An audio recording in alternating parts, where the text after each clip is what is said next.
poulet ciboulette. Non. Poulet ciboulette, il y a du maïs. L'Armageddon n'est pas loin. L'Armageddon n'est pas loin.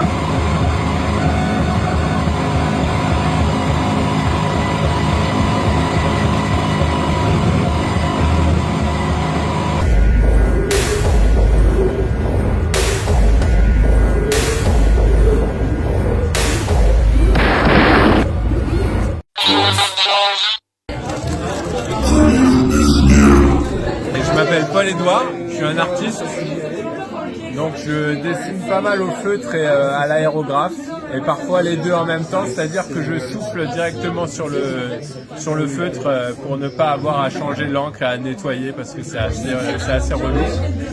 Et donc je dessine beaucoup de femmes musclées et des hommes musclés, mais j'apprécie plus dessiner des femmes musclées.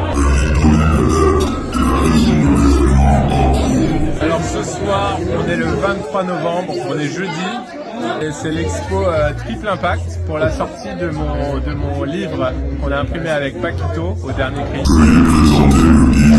Alors c'est le zine Triple Impact. Triple Impact parce qu'il y a 3 couleurs, il y a le cyan, le magenta et le jaune. Et ces 3 couleurs vont donner en tout 7 couleurs puisque le jaune va se mélanger avec le magenta, ça va faire du rouge. Le bleu cyan avec le magenta, ça va faire du violet. Les 3 mélangés, ça va faire le marron. Et donc, grâce à ces 3 couleurs, je peux développer à l'infini, c'est-à-dire que j'ai plein de possibilités de teintes. Et donc, ces 3 teintes-là me permettent de développer presque à l'infini sur mes thèmes. J'ai les jeux vidéo, j'ai aussi Saint-Georges qui se bat avec le dragon, mais là j'ai fait Grace Jones qui se bat contre le dragon, donc c'est Sainte-Georgette. Ensuite, les inspirations, on a Doom, le jeu vidéo à l'ancienne.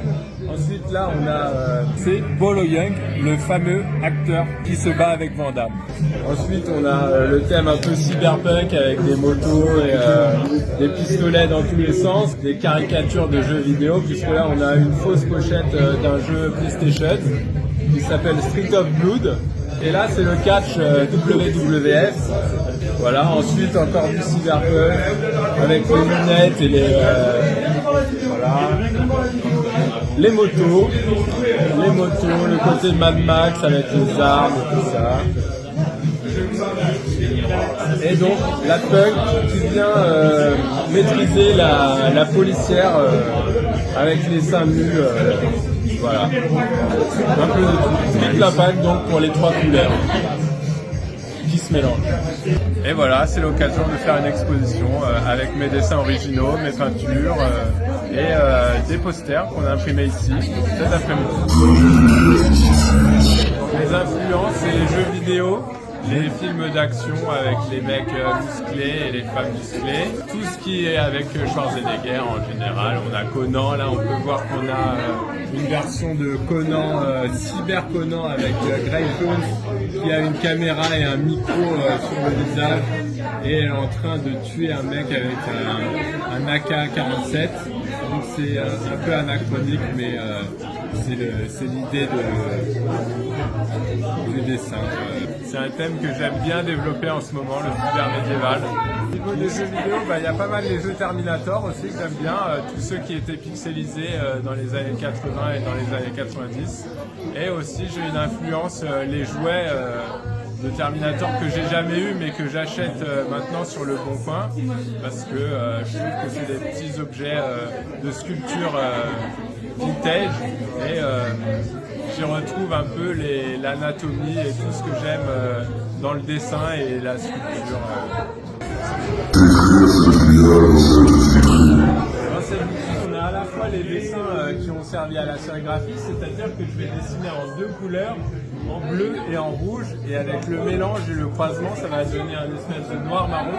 Et ensuite, à l'ordinateur, je vais séparer ces 2 couleurs pour avoir les couches, et je viens en rajouter une à l'ordinateur, le jaune, et on voit ensuite la version sérigraphiée et la version le dessin original. Et donc la version sérigraphiée, il y a les 3 couleurs. Et donc on peut voir les dessins avec ces 2 couleurs que je sépare. Et puis on voit aussi les figurines que j'ai modélisées à l'ordinateur et ensuite que j'ai imprimées avec une imprimante 3D en résine. Et j'ai peint ensuite à l'aérographe et avec de l'acrylique pour retrouver ce côté vintage des années 80, des jouets qu'on avait. Donc, je travaille pas mal sur l'enfance et sur l'adolescence. Et les jouets et ce côté vintage, on va dire, m'influencent pas mal. Alors j'utilise le logiciel ZBrush, un peu de Maya aussi pour d'abord faire la forme générale. Et puis là je me suis lancé sur une tablette avec le logiciel Nomad Sculpt, qui est pas mal aussi dans cette idée de dessiner au stylet et de faire monter les formes assez simplement plutôt que de modéliser avec des points et des triangles. Donc c'est plus comme du dessin et c'est une approche assez intuitive. Pour faire l'impression 3D, c'est assez simple au final. Il suffit de creuser le personnage et de faire ces espèces d'échafaudage qu'il y a. Et puis ça marche assez simplement. Hasta la vista.